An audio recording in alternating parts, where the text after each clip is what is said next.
जगद्गुरु श्री संत तुकाराम महाराज की जय. आज ऐकूया परमपूज्य स्वामी माधवानंद यांनी लिहिलेल्या संत तुकारामांच्या निवडक अभंगातून दिव्यत्वाचा संस्पर्श या पुस्तकातील प्रवचन 5 धर्मोपदेशक तुकाराम, त्याचा भाग 11. भक्ती, वैराग्य, ज्ञान. अनेक अभंगांमधून तुकारामांची विलक्षण बुद्धिमत्ता आणि सूक्ष्मता प्रकट होते.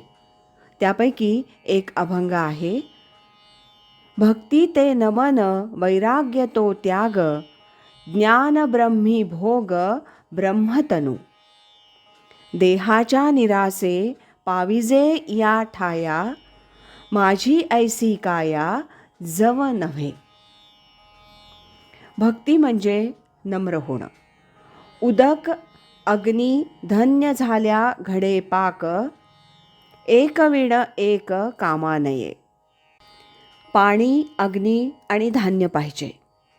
या तिन्ही गोष्टी जर योग्य तऱ्हेने एकत्र आल्या तरच स्वयंपाक होतो. त्यातली एक नसेल तर स्वयंपाक होत नाही. त्यांचा क्रम भक्ती, वैराग्य आणि ज्ञान असा वरच्या चरणांमध्ये आहे आणि खालच्या चरणात उदक, अग्नी आणि धान्य असा आहे.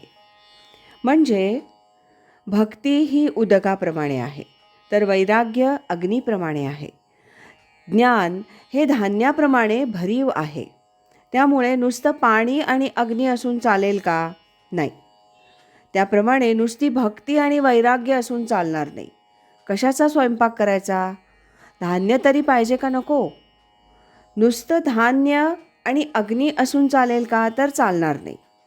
म्हणजे धान्य आणि अग्नी किंवा ज्ञान आणि वैराग्य असंही चालणार नाही.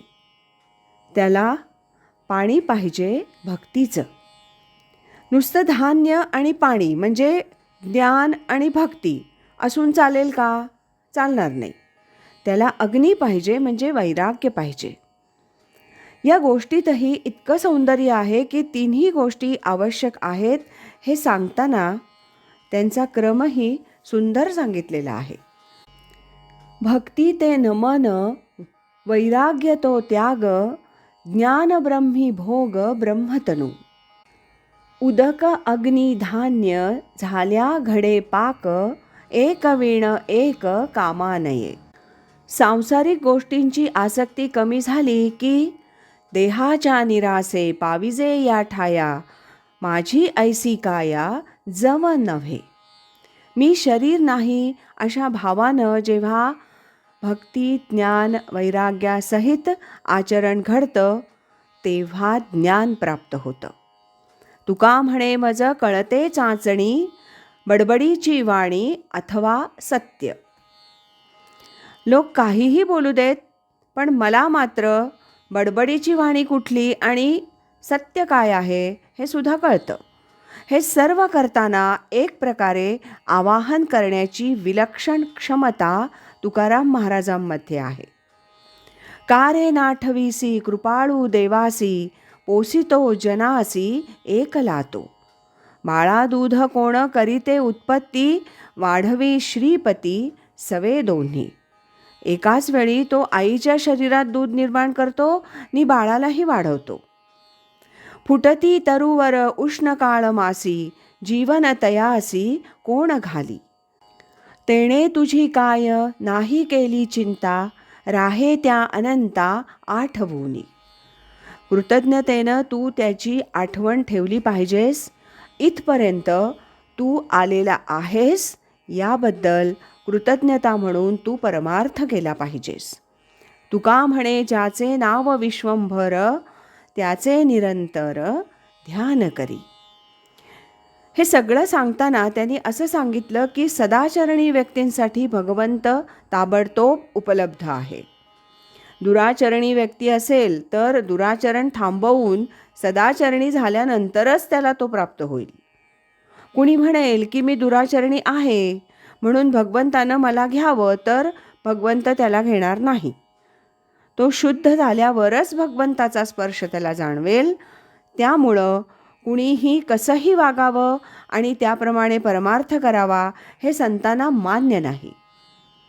पण तो मोठ्या प्रेमानं करावा, ओळखून करावा, समजून करावा असं संतांनी सांगितलं आहे.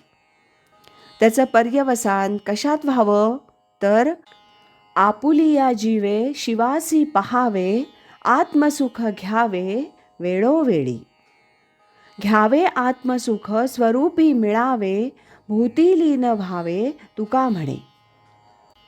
अशा प्रकारे कृतार्थ जीवन आत्मस्थिती प्राप्त करून घेऊन जीवनाचं सार्थक करा असं तुकाराम महाराज म्हणतात. तसंच समर्थ म्हणतात, आत्मस्थिती निश्चयाची हेची दशा मोक्षश्रीची, अहम आत्मा हे कधीची विसरो नये. परंतु जर तुला हा मार्ग गुरूंनी सांगितलेला असेल तर तुझं काम सोपं होईल. साधनेचा मार्ग नक्की होईल, तो सुखाचा होईल असंही ते सांगतात. आज इथेच थांबूया. यानंतरचा भाग उद्या ऐकूया. श्रीमद सच्चिदानंद सद्गुरु श्री स्वामी माधवानंद महाराज की जय. हरि ओम तत्सत.